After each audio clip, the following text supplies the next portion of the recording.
Ever wondered how two separate paths can cross at exactly one point? Today, we're diving into systems of equations to find that exact meeting spot.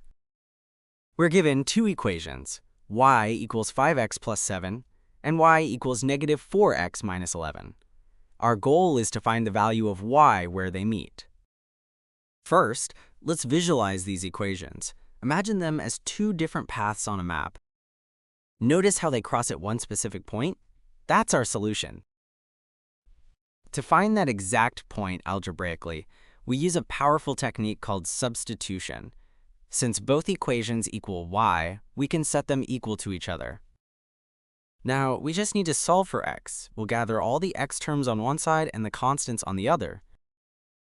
This gives us x equals negative 18 divided by 9, which simplifies to x equals negative 2. Now that we have x, we can find y.